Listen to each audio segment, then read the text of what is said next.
Okay guys, आज हम start करने जा रहे हैं चैप्टर सिक्योरिटी वैल्यूएशन।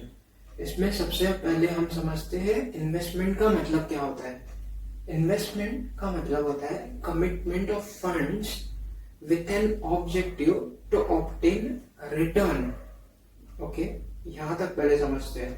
इसमें इन्वेस्टमेंट का मतलब है हम अपने फंड्स को कहीं पे लगा रहे हैं, एक पर्पस के लिए लगा रहे हैं। क्या पर्पस है कि वहां से मुझे कुछ रिटर्न मिले। ठीक है, अब इतना काफी नहीं है रिटर्न मिलना। रिटर्न मुझे कितना मिलेगा वो भी जरूरी है, और रिटर्न मुझे कब तक मिलेगा। ठीक है, ये दो चीजें मुझे पता होगी तो ही मैं इन्वेस्ट करूंगा। ठीक है, तो यहाँ से डेफिनेशन हमारा कंटिन्यू होता है। Return for the time during which funds are invested और लॉक्ड। उतने पीरियड के लिए मुझे रिटर्न चाहिए जितने पीरियड के लिए मेरे फंड्स इन्वेस्टेड है या लॉक्ड है, और कितना रिटर्न चाहिए। अगर मैं एफडी में इन्वेस्ट कर रहा हूँ तो मेरे को उतना रिटर्न चलेगा जिस पे रिस्क इन्वॉल्व नहीं है। बट अगर मैं इक्विटी में इन्वेस्ट कर रहा हूँ तो मुझे इतना तो रिटर्न चाहिए जो कि इन्फ्लेशन को बीट करे। ठीक है, इन्फ्लेशन को बीट करे। अगर मैं स्मॉल कैप्स डीप में नहीं जा रहा हूँ, अगर मैं ज्यादा रिस्कियर कंपनी में इन्वेस्ट करता हूँ, ठीक है, ज्यादा रिस्क इन्वॉल्व है तो मुझे ज्यादा रिटर्न चाहिए। ठीक है, कितना रिटर्न चाहिए for expected rate of inflation. कितना चाहिए, आज मैं इन्वेस्ट कर रहा हूँ, कितना मिलेगा मुझे नहीं पता है। जितना एक्सपेक्टेड है इन्फ्लेशन प्लस जितना उस कंपनी में रिस्क इन्वॉल्व है उतना मुझे मिलेगा तो मैं उसमें इन्वेस्ट करूंगा। ठीक है, अब फिर से पूरा डेफिनेशन पढ़ते हैं। Investment involves commitment of funds with an objective to obtain return. ठीक है, for the period, for the time during which funds are invested and for expected rate of inflation and for risk involved. ठीक है, अब ये जो return है वो कौन से फॉर्म में मिलता है हमको। रिटर्न कौन से फॉर्म में मिल सकता है, या तो अर्निंग्स के फॉर्म में मिल सकता है। ठीक है, हो सकता है कंपनी डिविडेंड ना देती हो अर्निंग्स, या फिर डिविडेंड के फॉर्म में। अगर एफडी में इन्वेस्टमेंट है तो इंटरेस्ट के फॉर्म में मिल सकता है।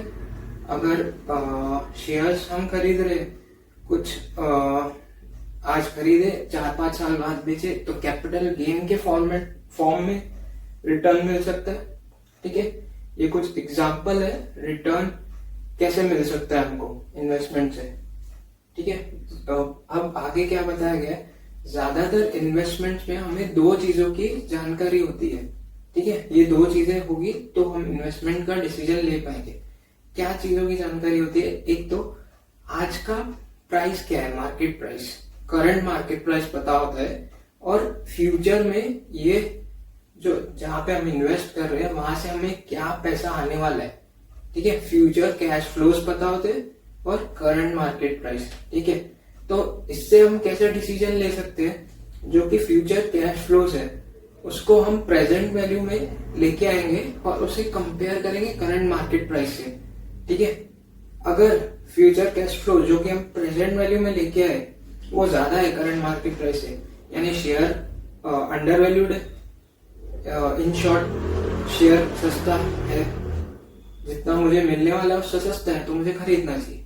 अगर जो present value of cash flows है जो मुझे आने वाले फ्यूचर में वो अगर कम है मार्केट प्राइस से तो शेयर महंगे है, मुझे नहीं खरीदना चाहिए।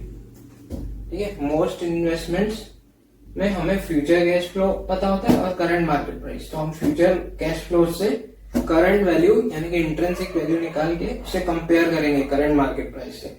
ठीक है, अच्छा, इसके आगे क्या बताते हैं हमें कि ज्यादातर इन्वेस्टमेंट डिसीजन में हमें दो चीजों का पता होता है। एक तो एसेट यानी कि जिस चीज में हम इन्वेस्ट कर रहे हैं उसका क्या वर्थ है।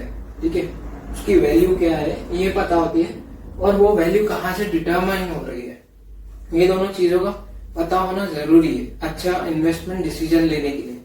अगर मैं कोई ऐसी कंपनी में इन्वेस्ट कर रहा हूँ जो कि गवर्नमेंट पॉलिसी से बहुत अफेक्ट होती है, ठीक है, ऑयल कंपनी हो गया फॉर एग्जांपल, तो ऑयल के ऊपर गवर्नमेंट कोई चेंज लाती है कि ऑयल का एक्सपोर्ट पे कुछ एक्सपोर्ट ड्यूटी लगा दी, एक्सेट्रा एक्सेट्रा, फॉर एग्जाम्पल दे रहा हूं मैं, ऐसा कुछ है तो ये पॉलिसीज का जानकारी मुझे होना चाहिए। वो पॉलिसीज ऐसी कोई चेंज होगी तो उसके इन्वेस्टमेंट के वैल्यू पे फर्क पड़ेगा, समझे? ये दो चीजों की जानकारी होना जरूरी है हमें इन्वेस्टमेंट डिसीजन लेने के लिए। अगर हमें पता है नियर टर्म में कुछ गवर्नमेंट पॉलिसी में चेंजेस होने वाले हैं तो हमें इन्वेस्ट करने से पहले थोड़ा रुक जाना चाहिए। ओके, अब उसके आगे क्या बताते हैं हमें कि जो फंडामेंटल प्रिंसिपल होते हैं वो सारे एसेट्स के सेम होते हैं, ठीक है, लेकिन कुछ एसेट्स को वैल्यू करना इजी होता है, लेकिन कुछ एसेट्स के साथ कुछ अनसर्टनिटी होती है। ये हुआ तो इसकी वैल्यू ऊपर नीचे हो सकती है, जैसे हमने गवर्नमेंट पॉलिसी का एग्जांपल लिया, ठीक है, वैसा कुछ अनसर्टेनिटी है तो उस एसेट का, उस शेयर का वैल्यू निकालना थोड़ा डिफिकल्ट है। यहाँ वैल्यू तो आप निकाल लोगे बट वो मार्केट प्राइस से डेविएट कर सकते हैं, तो उसमें इन्वेस्टमेंट डिसीजन लेना उस केस में थोड़ा डिफिकल्ट हो सकता है। ओनली बेस्ड ऑन कुछ फॉर्मूला हम उसमें इन्वेस्टमेंट नहीं कर सकते। तो वही बताया गया, कुछ एसेट्स में वैल्यूएशन इजी होता है, कुछ एसेट में कुछ अनसर्टेनिटी होती है तो उसको वैल्यू करना डिफिकल्ट है।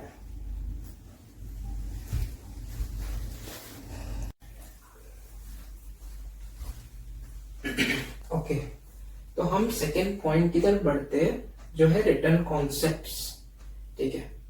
अब यहाँ पे बढ़ने से पहले हम एक एग्जाम्पल समझते हैं जो है दो कंपनीज का, ए लिमिटेड और बी लिमिटेड।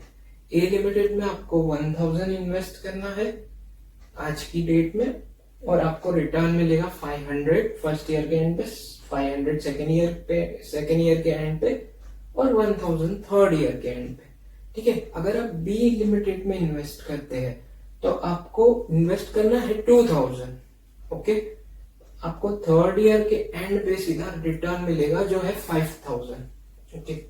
तो यहाँ पे आउटफ्लोज भी डिफरेंट है, इनफ्लोज भी डिफरेंट है, और इनफ्लो का जो पीरियड है आने का, ए लिमिटेड के केस में फर्स्ट ईयर में भी आ रहा है, बी लिमिटेड में नहीं आ रहा है, तो ये कंपैरिजन पॉसिबल नहीं है।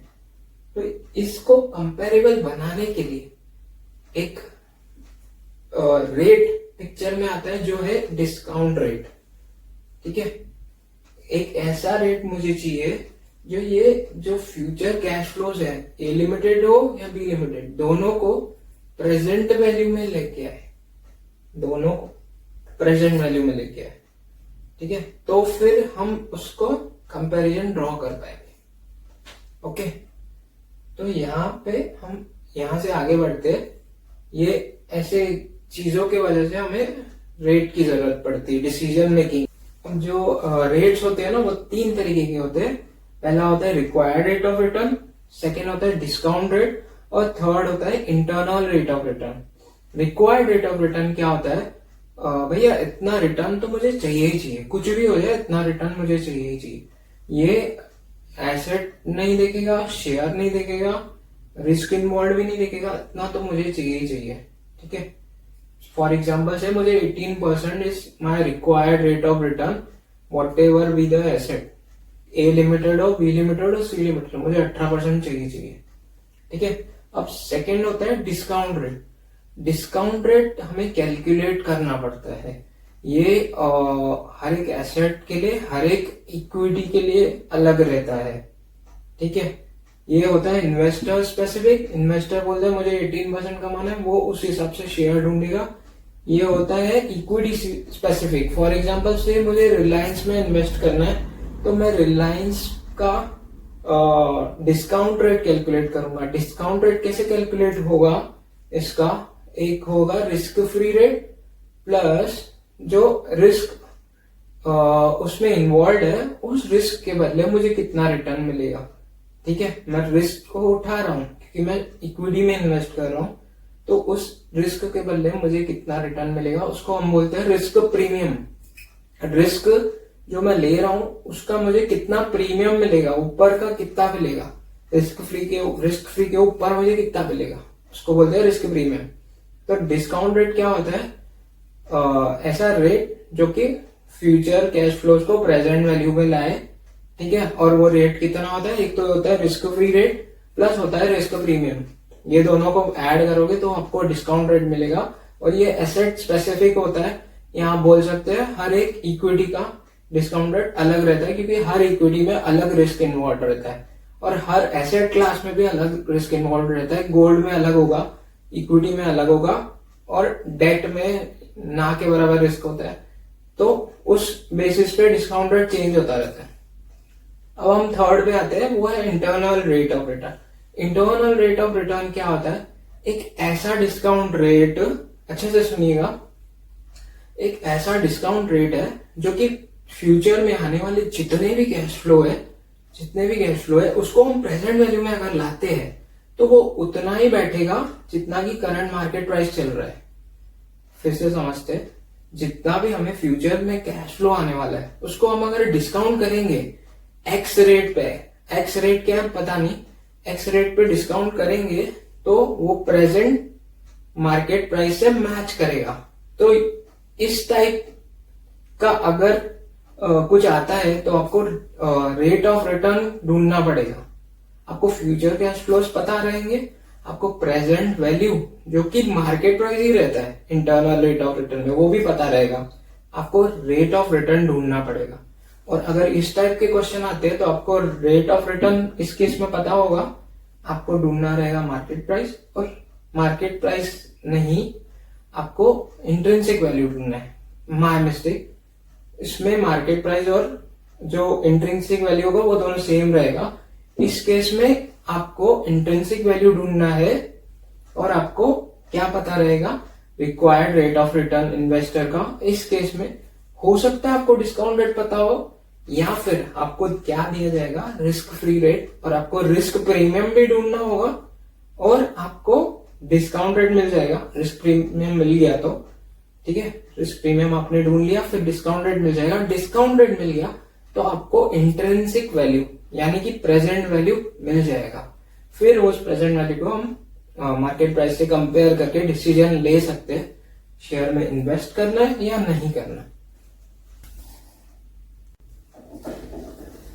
अभी हम आगे बढ़ने से पहले प्रेजेंट वैल्यू और फ्यूचर वैल्यू को थोड़ा ब्रशअप करते हैं। ठीक है, फ्यूचर वैल्यू क्या होता है, प्रेजेंट वैल्यू प्लस जो रिटर्न्स मिलते हैं उसको ऐड करके जो वैल्यू आता है उसको हम फ्यूचर वैल्यू बोलते हैं। फॉर एग्जाम्पल से हम 100 रुपीज इन्वेस्ट कर रहे हैं 7% रेट ऑफ रिटर्न पे, तो हमें फर्स्ट ईयर के एंड में जो मिलेगा वो होगा 107। ठीक है, ये है future value at the end of first year, और 107 री इन्वेस्ट होगा अज्यूमिंग कंपाउंडिंग। ठीक है, तो सेकेंड ईयर के एंड पे हमको मिलेगा 114.49, वो होगा future value at the end of 2 years। ठीक है, इसको आप ऐसे भी लिख सकते हैं 100 इंटू 1 प्लस 0.07 रेज टू 2। ठीक है, 2 टाइम्स कंपाउंड हो रहा है इक्वल्स टू 114.49। ठीक है, इसको ये है present value, present value equals to ये जाएगा डिनोमिनेटर में 49 divide by 1 plus 0.07 raise to 2। ठीक है, इसमें से हमको प्रेजेंट वैल्यू मिलेगा जो है 100। ओके, ये जो रेट है इसको हम डिस्काउंट रेट बोलते हैं क्योंकि ये फ्यूचर वैल्यू को प्रेजेंट वैल्यू पे लाता है। अगर हम करंट वैल्यू यानी कि प्रेजेंट वैल्यू को फ्यूचर वैल्यू पे लेके जाते हैं तो उसको हम इन्वेस्टमेंट रेट बोलते हैं। अगर हम फ्यूचर वैल्यू को प्रेजेंट वैल्यू पे लेके आते हैं तो हम उसको डिस्काउंटिंग रेट बोलते हैं। ओके, अभी हम आगे बढ़ते हैं।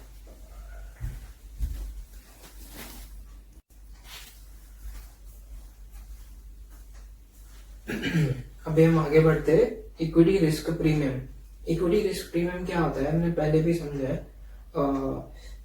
इक्विटी में इन्वेस्ट करने के लिए जो हमें ऊपर का रिटर्न मिलता है उसको हम इक्विटी रिस्क प्रीमियम बोलते हैं। ऊपर का रिटर्न यानी कि जो रिस्क फ्री रेट होता है।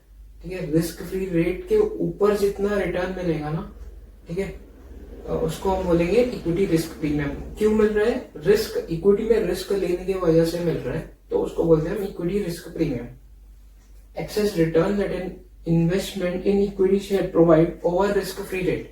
रिस्क फ्री रेट का एग्जांपल है टैक्स फ्री गवर्नमेंट बॉन्ड्स. जो टैक्स फ्री गवर्नमेंट बॉन्ड होते हैं उसमें इन्वेस्ट करते हैं तो जितना रिटर्न मिलता है फिक्स्ड रेट होता है, जो कि वो होता है रिस्क फ्री रेट, और उसके ऊपर कितना मिलेगा वो होगा इक्विटी रिस्क प्रीमियम. अब ये जो है डेफिनेशन, उसमें से हम फॉर्मूला डिराइव करते हैं.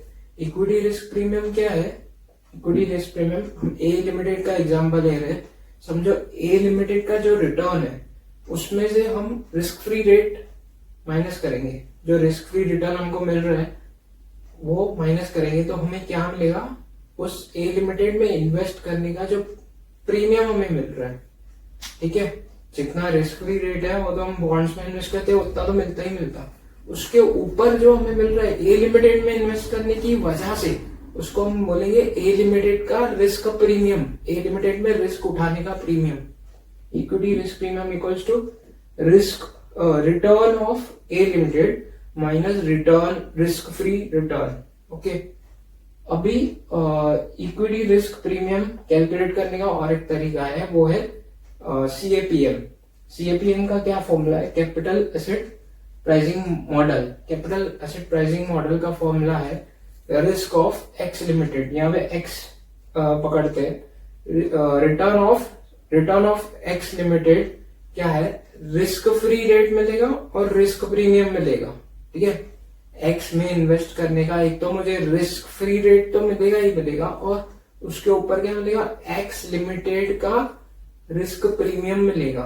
ठीक है, एक्स लिमिटेड का रिस्क प्रीमियम कैसे कैलकुलेट होता है? Equity risk premium beta multiplied by market risk premium. Beta क्या होता है? बीटा एक मेजर होता है जो कि एक कंपैरिजन होता है.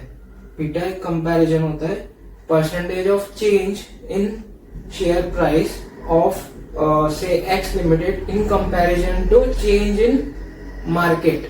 ठीक है, से निफ्टी अगर 2% से गिर जाता है तो जो एक्स है, एक्स वो अगर 3% से गिरता है तो बीटा क्या होगा? 3 डिवाइड बाय 2 यानी कि 1.5. ठीक है, बीटा होता है comparison of change in share price of X limited, जो भी गिवन हो क्वेश्चन में, in comparison to change in market. Market में जो ओवरऑल जितनी भी कंपनी है सबको मिला के जो एक इंडेक्स होता है उसमें जितना चेंज आ रहा है उसके कंपैरिजन में वो स्पेसिफिक शेयर में कितना चेंज आ रहा है उसको हम बीटा बोलते हैं. ठीक है, तो बीटा को अगर मार्केट रिस्क प्रीमियम, मार्केट में भी प्रीमियम होता है. मार्केट एक इंडेक्स है, वो भी एक इक्विटी शेयर्स का ही मिला के है. उसमें रिस्क कम रहेगा बट ऑब्वियस, तो उसमें जो रिस्क प्रीमियम रहेगा उसको हम बीटा से मल्टीप्लाई करेंगे. ठीक है, तो हमें मिलेगा इक्विटी रिस्क प्रीमियम. अब मार्केट रिस्क प्रीमियम क्या होता है? Return of market over and above. अगर इक्विटी रिस्क प्रीमियम क्या है? Return of equity over and above risk free rate. तो प्रीमियम ऑफ मार्केट क्या है? Return of market over and above risk free rate. ठीक है, return of market over and above risk free rate. अच्छा, ये जो मार्केट रिस्क प्रीमियम मिला उसको मैं बीटा से मल्टीप्लाई करूंगा तो मेरे को इक्विटी रिस्क प्रीमियम मिलेगा, यानी कि एक्स लिमिटेड का. ओके, तो ये जो प्रीमियम है उसमें मैं अगर रिस्क फ्री रेट ऐड करूंगा तो मुझे रिटर्न ऑफ एक्स मिल जाएगा. ठीक है, ये है CAPM, capital asset pricing model. Return of X equal to risk free rate plus risk premium of market multiply by beta. अभी हम आगे बढ़ते हैं. नेक्स्ट है कैश फ्लोज. कैश फ्लो दो तरीके के होते हैं. एक होता है नॉमिनल कैश फ्लो और एक होता है real cash flow. Nominal cash flow होते हैं एक्चुअल जो कैश फ्लो होते हैं फर्म को. ठीक है, और रियल कैश फ्लो क्या होते हैं? Actual cash flow inflation adjusted. ठीक है, जो इन्फ्लेशन के वजह से यानी कि जो महंगाई का असर है उसमें से निकाला जाता है, तो बाकी का जो बचता है उसको बोलते हैं हम रियल कैश फ्लो. यानी कि समझो अगर एक साल बाद हमें 100 रुपीज का रिटर्न आ रहा है, आज हमने 1000 इन्वेस्ट किया, एक साल बाद हमें 100 रुपीज रिटर्न आ रहा है, बट इन्फ्लेशन रेट है 6%, 1000 पे 6% यानी कि 60 रुपीज, 100 में से 60 हटा दिया तो वो हुआ 40 रुपीज। तो 40 रुपीज हमारा रियल कैश फ्लो है और 100 हमारा नॉमिनल कैश फ्लो है। तो नॉमिनल कैश फ्लो अगर आपको गिवन है तो आप नॉमिनल रेट ऑफ डिस्काउंट लेंगे, और अगर आपको रियल कैश फ्लो गिवन है क्वेश्चन में तो आप रियल रेट लेंगे डिस्काउंट करने के लिए। ओके, अब हम नेक्स्ट आगे बढ़ते हैं, इसमें ज्यादा कुछ है नहीं। नेक्स्ट हम बढ़ते हैं वैल्यूएशन ऑफ इक्विटी शेयर्स। ये जो चैप्टर है सिक्योरिटी वैल्यूएशन, उसमें हम 3 टाइप के वैल्यूएशन देखेंगे। एक होता है इक्विटी शेयर्स का वैल्यूएशन, एक प्रेफरेंस शेयर्स का, और एक बॉन्ड्स का वैल्यूएशन। तो हम अभी स्टार्ट करने जा रहे हैं इक्विटी शेयर्स का वैल्यूएशन। इक्विटी शेयर्स का वैल्यूएशन 3 मॉडल्स पे किया जा सकता है। एक होता है डिविडेंड बेस्ड मॉडल, यानी कि डिविडेंड के बेस पे हम इक्विटी का प्राइस निकालेंगे, वैल्यू निकालेंगे। एक होता है अर्निंग्स बेस्ड मॉडल, अर्निंग्स के बेस पे हम इक्विटी का वैल्यू निकालेंगे। और एक होता है cash flow based model, cash flows जो आने वाले हैं उसके बेस पे हम इक्विटी का वैल्यू निकालेंगे। ओके, अभी हम आगे स्टार्ट करते हैं।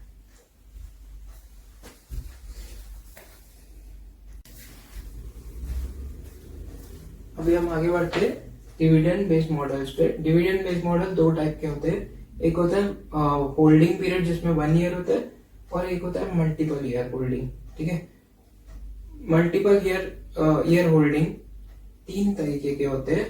एक होता है जीरो ग्रोथ, एक होता है कांस्टेंट ग्रोथ सिमिलर, एक होता है वेरिएबल ग्रोथ। अभी वेरिएबल ग्रोथ भी 3 तरीके के होते हैं। एक होता है 2 स्टेज ग्रोथ, यानी कि एक पीरियड तक एक ग्रोथ रेट होता है, उसके बाद अलग ग्रोथ रेट रहता है। एक होता है 3 स्टेज ग्रोथ, एक फर्स्ट पीरियड में एक ग्रोथ रेट, सेकंड पीरियड में दूसरा ग्रोथ रेट, फिर third till the end third growth rate. ठीक है, और तीसरा होता है एच मॉडल, वो हम समझेंगे। ठीक है, अभी एक एक करके हम समझते हैं। अगर होल्डिंग पीरियड 1 ईयर है, ठीक है, ये तो बहुत इजी है समझना।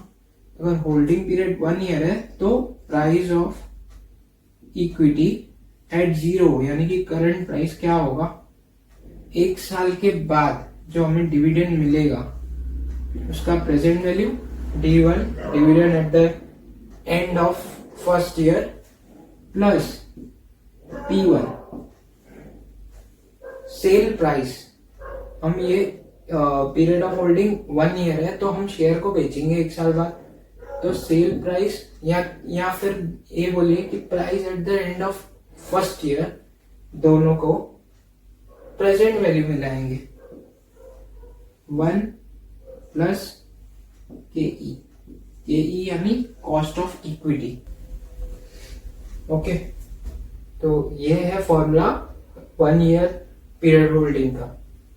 अब जीरो ग्रोथ मतलब डिविडेंड 1 साल बाद जो मिलेगा वो भी वही रहेगा, डिविडेंड जो 2 साल बाद मिलेगा वो भी वही रहेगा, डिविडेंड जो 3 साल बाद मिलेगा वो भी वही रहेगा। अरे ये क्या बात हो गई। ये चीज आप कंपेयर कर सकते हैं सिंपल इंटरेस्ट रेट से। ठीक है, सिंपल इंटरेस्ट रेट क्या होता है, अगर मैं 100 रुपए कहीं पे इन्वेस्ट कर रहा हूँ और सेम मेरे को 7% रेट ऑफ इंटरेस्ट मिल रहा है, तो फर्स्ट ईयर के एंड में भी 7 मिलेगा, सेकेंड ईयर एंड में भी 7, थर्ड ईयर एंड में भी 7, फोर्थ ईयर एंड में भी 7। This is called simple interest rate. ठीक है, तो सिंपल इंटरेस्ट रेट और इसका लॉजिक सेम है और फॉर्मूला भी सेम है। ठीक है, सिंपल इंटरेस्ट रेट क्या होता है, investment into interest rate equals to return amount. ठीक है, और ऐसे समझते हैं, ये है investment value into interest rate equals to return. ठीक है, ये रिटर्न अमाउंट। अभी ये जो रेट है इधर डिवाइड में जाएगा, investment amount equals to return divide by rate. ठीक है, तो करंट केस में ये हम शेयर्स की बात कर रहे हैं, तो शेयर्स में क्या होगा, present value of share equals to dividend divide by return. ठीक है, डिविडेंड जो मिलता रहेगा डिवाइड बाय जो रिटर्न है। ठीक है, परसेंटेज में कॉस्ट ऑफ इक्विटी, तो प्रेजेंट वैल्यू हमें मिल जाएगा शेयर का। ये होता है जीरो ग्रोथ। अब हम देखते हैं कांस्टेंट ग्रोथ, जो कि डिराइव होता है गॉर्डन्स मॉडल से। ठीक है, ये बहुत इंपॉर्टेंट है कांस्टेंट ग्रोथ, क्योंकि इसके बेस पे क्वेश्चंस आने ही आने हैं आपको। अब हम आगे बढ़ते हैं कांस्टेंट ग्रोथ मॉडल की तरफ। कांस्टेंट ग्रोथ मॉडल को हम गॉर्डन्स मॉडल भी बोलते हैं। ठीक है, गॉर्डन मॉडल में से ही डिराइव होता है। ये समझने से पहले हम ये समझते हैं कि जो शेयर होल्डर है उसको इंटरेस्ट किस में रहता है। उसको इंटरेस्ट रहता है प्रॉफिट्स में। प्रॉफिट्स यानी कि अर्निंग्स में, सिर्फ डिविडेंड में नहीं रहता है। ठीक है, अर्निंग्स में इंटरेस्ट रहता है। अर्निंग्स जो कंपनी को हो रही है फॉर इक्विटी शेयर होल्डर्स, ठीक है, वो उसमें से एक पार्ट होता है डिविडेंड का जो इक्विटी शेयर होल्डर को दिया जाता है, और बाकी का हिस्सा कंपनी रिटेन करती है अपने पास फॉर इन्वेस्टमेंट। ठीक है, उसको बोलते हैं रिटेन्ड अर्निंग्स। जो अर्निंग्स कंपनी ने अपने पास रख लिया उसको बोलते हैं रिटेन्ड अर्निंग्स। अर्निंग्स दो पार्ट में डिवाइड होते हैं, एक होता है डिविडेंड और बाकी का हिस्सा होता है रिटेन्ड अर्निंग्स। ठीक है, अगर P0 जो कि करंट प्राइस है उसको हम मल्टीप्लाई करें कॉस्ट ऑफ इक्विटी से, तो एक साल बाद के रिटर्न मिलेंगे इक्विटी शेयर होल्डर के। इक्विटी शेयर होल्डर के रिटर्न मिलेंगे करंट प्राइस को कॉस्ट ऑफ इक्विटी से मल्टीप्लाई करेंगे, तो क्या रिटर्न्स मिलेंगे, दो रिटर्न्स मिलेंगे, एक होता है डिविडेंड और एक होता है रिटेन्ड अर्निंग्स। ठीक है, रिटेन्ड अर्निंग्स ये है रिटेन्ड अर्निंग्स और ये है डिविडेंड।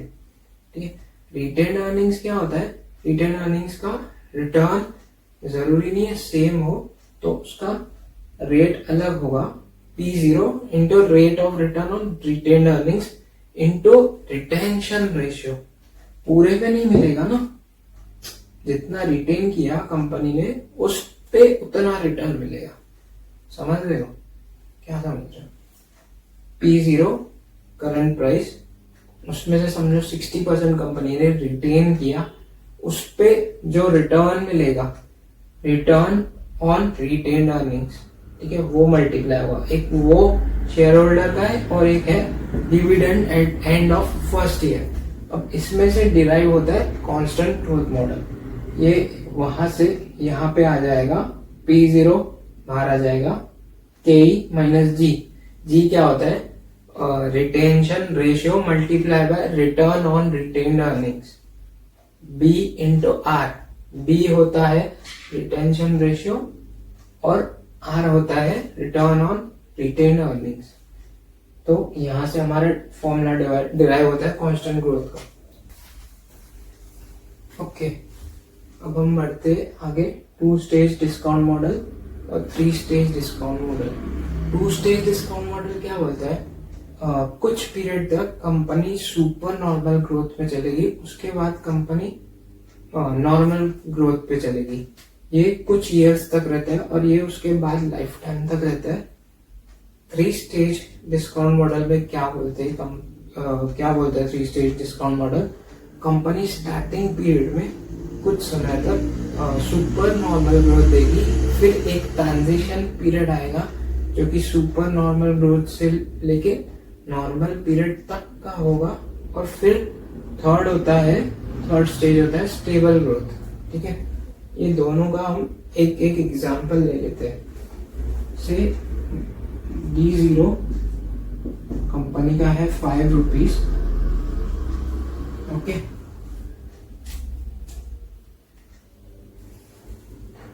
और ग्रोथ रेट है, जो ग्रोथ रेट है सुपर नॉर्मल ग्रोथ है 3 इयर्स तक।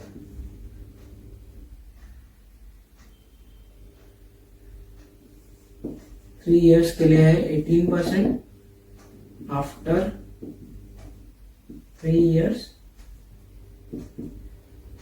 15%। ठीक है।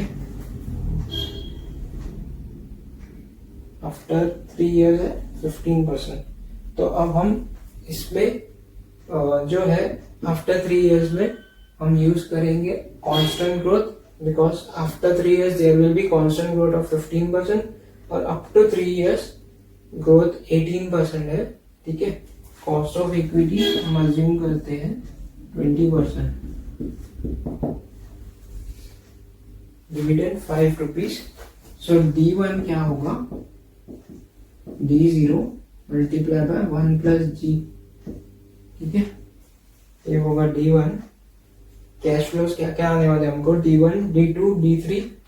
ठीक है, और P3 price at the end of 3rd year।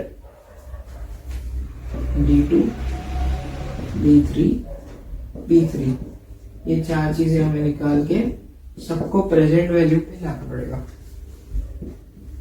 D1 multiply by 1 plus g, D2 multiply by 1 plus जी,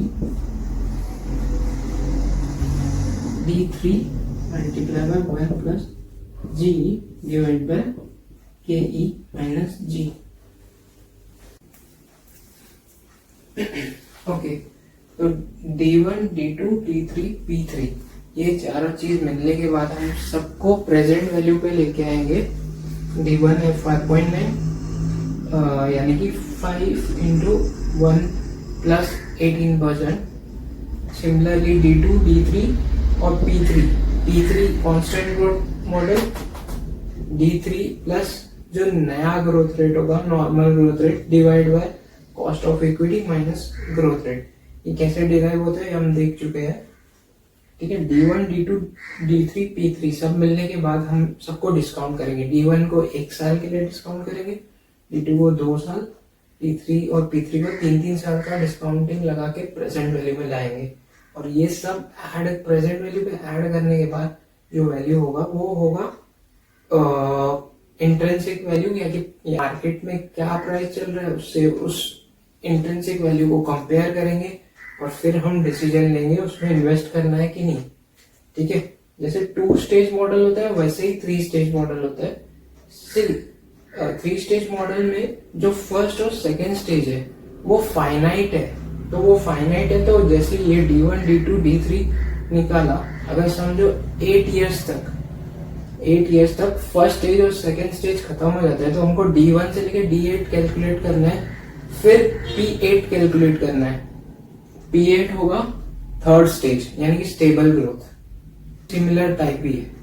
ठीक है, D1 समझो एग्जांपल लेते हैं 4 साल के लिए एक ग्रोथ रेट रहता है, फिर 4 इयर्स के लिए सेकेंड ग्रोथ रेट रहता है, फिर स्टेबल ग्रोथ रेट। तो आप D1, D2, D3, D4 निकालोगे, D0 plus first growth rate. ठीक है, ऐसे करते जाके D4 तक आप पहुंचोगे। ठीक है, D5 कैसे निकालोगे, D4 इंटू 1 प्लस जी, जो 1 प्लस जी रहेगा वो सेकेंड ट्रांजिशन पीरियड का ग्रोथ रेट रहेगा। ठीक है, वो चलेगा 4 साल तक। फिर हमारा आएगा P8 यानी कि कांस्टेंट ग्रोथ मॉडल, उसमें स्टेबल ग्रोथ में। ठीक है, अब हम देखेंगे H2 मॉडल। ओके, अब हम देखते हैं H मॉडल। ठीक है, H मॉडल क्या बोलता है, extra ordinary return growth rate जो दे रहा है वो ग्रोथ रेट एक नॉर्मल ग्रोथ रेट या स्टेबल ग्रोथ रेट तक आने के लिए धीरे धीरे डिक्लाइन होता है। ठीक है, linearly it declines for a period which is termed as 2h। ठीक है, 2h क्यों दिया गया है, क्योंकि फॉर्मूला में उसको हाफ किया जाता है। ठीक है, तो उसको ये पीरियड को 2 हाफ में डिवाइड किया गया है। ठीक है, तभी उसको बोला जाता है period 2h। Extra ordinary rate से लेके स्टेबल ग्रोथ रेट या फिर बोल सकते हैं नॉर्मल ग्रोथ रेट तक पहुंचने के लिए वो लीनियरली डिक्लाइन होता है फॉर अ पीरियड 2h। ठीक है, अब स्टेबल ग्रोथ रेट यानी कि कांस्टेंट ग्रोथ रेट मॉडल, तो H मॉडल का फॉर्मूला है D0 into 1 plus g of normal growth rate. Stable बोलो या नॉर्मल,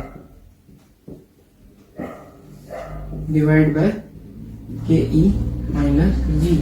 अब ये तो मिलेगा ही, शुरुआत से लेके एंड तक स्टेबल ग्रोथ तो मिलेगा ही, प्लस एक्स्ट्रा ऑर्डिनरी ग्रोथ मिलेगा। कितने पीरियड के लिए मिलेगा? d0 इंटू, मिलता तो 2h के लिए है, पर ये पूरा 2h के लिए नहीं मिलेगा।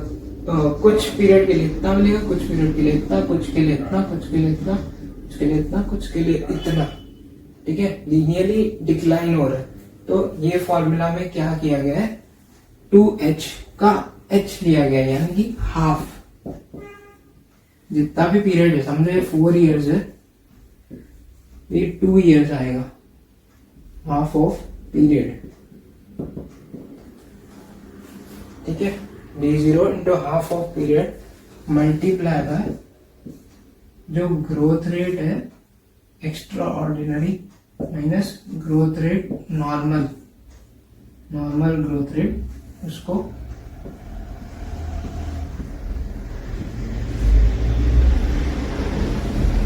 नॉर्मल ग्रोथ रेट पे ही होगा।